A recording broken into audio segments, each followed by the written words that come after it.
Micro के इस session के अंदर हम फॉर की एग्जाम्पल को समझने की कोशिश करेंगे। फॉर का स्टेटमेंट एक्चुअल में वहाँ पर यूज़ होता है जब आप प्रोग्राम को कंप्यूटर को समझाते हैं कि start till and for example first से लेकर 5 तक ये नंबर प्रिंट कर दे, 5 दफ़ा जो है वो किसी भी नंबर को प्रिंट कर दे, मिसाल के तौर पर। ठीक है, तो वो काम आप फॉर के ज़रिए बहुत आसानी से कर सकते हैं। मिसाल के तौर पर इन सेल्स पर सेल नंबर 1 2 3 4 5 पर मुझे नंबर भी प्रिंट करने 1 2 3 4 5, तो ये कैसे हो सकता है? तो सिस्टम को मुझे समझाना होगा कि सेल 1 पर जाए वैल्यू प्रिंट करे 1, सेल 2 पे जाए वैल्यू प्रिंट करे 2, फिर 3 पर इसी तरह से जाए वैल्यू प्रिंट करे 3 4 एंड देन 5 वो प्रिंट कर दे। तो ये कैसे होगा? फॉर के जरिए हम इसको समझने की कोशिश करते हैं। एक सिंपल सब रूटीन स्टार्ट करते हैं, इसका नाम मैं डेमो ही कर देता हूं और डेमो का नाम हम कर देते हैं फॉर। राइट, सो हमने कहा डिम एक्स एस इंटीजर, ये मैं आपको पहले भी समझा चुका हूं। मैंने एक वेरिएबल असाइन कर दिया जिसकी डाटा टाइप इंटीजर होगी। फिर मैंने कहा फॉर एक्स बराबर है 1 to 5 के, यानी एक्स हमारा जो वेरिएबल है वो 1 से 5 मरतबा चलेगा।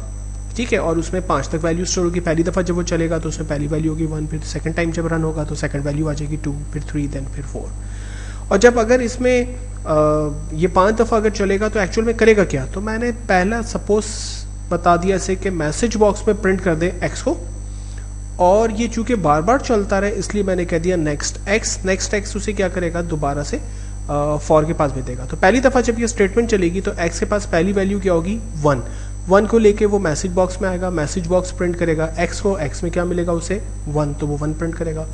फिर ये नेक्स्ट एक्स उसे दोबारा ऊपर भेज देगा। अब की बार एक्स में क्या आ गया है? 2, मैसेज बॉक्स प्रिंट करेगा 2, नेक्स्ट उसे दोबारा ऊपर भेज देगा 3, मैसेज बॉक्स प्रिंट करेगा 3, और इस तरह से ये 5 मरतबा मैसेज बॉक्स में 5 तक जनरेट करेगा। हम इसको रन करते हैं। पहली दफ़ा जब मैंने रन किया आप देखें मैसेज बॉक्स ने वैल्यू प्रिंट की 1, ओके करते हैं। अब देखें मैसेज बॉक्स ने वैल्यू प्रिंट की 2, फिर 3, फिर 4, और चूंकि ये लास्ट वैल्यू है तो इसलिए नेक्स्ट के बाद अब ये एंड सब हो जाएगा, प्रोग्राम मेरा एंड हो जाएगा। तो फॉर क्या करेगा? एक्चुअली हमने स्टार्ट टिल एंड उसे एक नंबर बता दिया और उतनी दफ़ा उसे चलना है, उसके बीच में जो भी हम स्टेटमेंट्स टाइप करेंगे वो उतनी मरतबा वो एक्शन जो है वो परफॉर्म करेगा। अब की बार मुझे मैसेज बॉक्स पे एक्स प्रिंट नहीं करवाना बल्कि इन सेल्स के ऊपर जो है वो नंबर्स प्रिंट करवाने। तो ऐसा करने के लिए मुझे क्या करना पड़ेगा? मैंने सिंपली से कह दिया कि सेल x,1 डॉट वैल्यू को बराबर कर दे x के। अब सेल्स x,1 क्या है? हमने पहले भी डिस्कस किया था इसको अपनी शुरू में बेसिक सेशंस के अंदर। 1,1 बता दूं तो ये 1 क्या है? रॉ नंबर है। फिर दूसरा 1 क्या है? कॉलम नंबर है।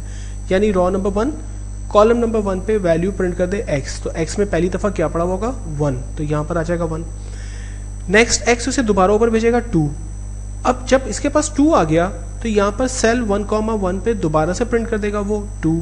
तो मैं चाह रहा हूं ऐसा ना हो एक ही सेल पे वो नंबर ना प्रिंट करता रहे बल्कि डिफरेंट सेल पर वो नंबर प्रिंट करे। रॉ नंबर 1 पे चला जाए, 2 पे, 3 पे, 4 पे, 5 पे। तो रॉ नंबर को मैं यहां पर x के जरिए असाइन कर देता हूं। सेल x पे चला जाए, वैल्यू प्रिंट कर दे x, तो पहली दफा उसके पास आ गया 1, दूसरी दफा उसके पास आएगा 2, तीसरी दफा आएगा 3, तो वो थर्ड वैल्यू पे वैल्यू प्रिंट करेगा। इसको रन करते 1 गो में जैसे ही मैं इसे क्लिक करूंगा तमाम सेल्स के ऊपर 1 till 5 मेरे पास जनरेट हो गया। अब ये कैसे जनरेट हुआ इसको जरा स्टेप बाय स्टेप देखते हैं कि ये काम कैसे कर रहा है। सो हमने पहले भी डिस्कस किया था स्टेप इन या कीबोर्ड से F8 बटन प्रेस करते हैं। मैंने F8 बटन प्रेस किया। स्टेप इन क्या करेगा? स्टेप बाय स्टेप हमारे प्रोग्राम को रन करेगा। प्रोग्राम एग्जीक्यूट हुआ, दोबारा मैंने स्टेप इन किया, ये चला गया x की वैल्यू पड़ी हुई इस वक्त फिलहाल 0। जैसे मैं इसे स्टेप इन करता हूँ x की वैल्यू हो गई अब 1, तो ये चला गया सेल नंबर x,1 यानी पहली रॉ पहले कॉलम पे वैल्यू प्रिंट कर दे। क्या प्रिंट करेगा? 1। सो इसने यहाँ पर 1 प्रिंट कर दिया। नेक्स्ट x के पास चूंकि 1 है, इसने 5 दफा चलना है तो वो ये ऊपर चला जाएगा और x के पास अब दूसरी वैल्यू आ जाएगी 2। सो अब सेल नंबर 2 कॉलम नंबर 1 पर वैल्यू प्रिंट कर दे x में क्या पड़ा हुआ है? 2। स्टेप इन करते हैं, यहां पर 2 आ गया। नेक्स्ट के पास चूंकि 2 है, इसे 5 दफा चलना है इसलिए दोबारा से ऊपर भेज देगा। स्टेप इन करते हैं, x के पास अब आ गया 3, तो cell row number 3 column number 1 पर वैल्यू प्रिंट कर दे x को यानी 3 को, ये प्रिंट कर रहा है। और फिर नेक्स्ट ने इसे दोबारा ऊपर भेज दिया, 4 टाइम ये प्रिंट करेगा एंड देन लास्ट में 5th टाइम प्रिंट करेगा, और जब 5th टाइम प्रिंट हो जाएगा, x के पास 5 आ गया, तो अब चूंकि इसे ऊपर जाने की ज़रूरत नहीं है क्योंकि फॉर में से समझाया गया था कि इसे 5 दफ़ा चलना है, मैं स्टेप इन करूँगा तो ये प्रोग्राम एंड्स अप हो जाएगा। तो इस तरीके से हमारा फॉर का फंक्शन वर्क करता है। अब सपोज करें कि मुझे x में 1 till 5 तक प्रिंट करना है और बाकी सेल नंबर b पर अब अज्यूम करें कि जो है वो इसी x की वैल्यू को मुझे 10 से मल्टीप्लाई करना है और मैं अब की बार x को 10 टाइम चलाऊंगा।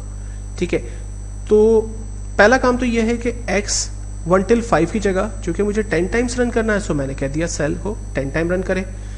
सेल x,1 पर वैल्यू प्रिंट करते हैं x को, तो ये अब 10 तक प्रिंट होगा। रन करते हैं, ये देखिए 10 तक प्रिंट हो गया।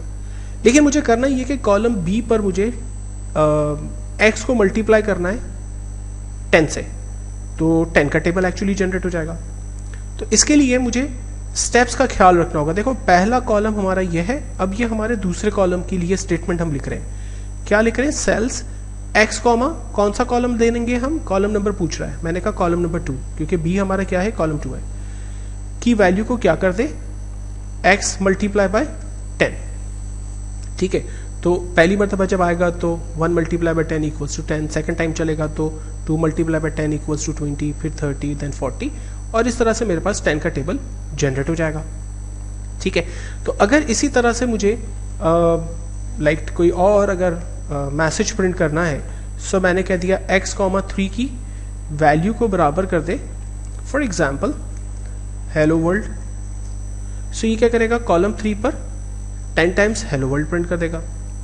ठीक है, तो फॉर के स्टेटमेंट की मदद से आप किसी भी स्टेटमेंट को, अपने प्रोग्राम को एक खास नंबर तक, एक खास जो उसकी सीरीज है उस तक इस प्रोग्राम को कंटिन्यूसली चला सकते हैं।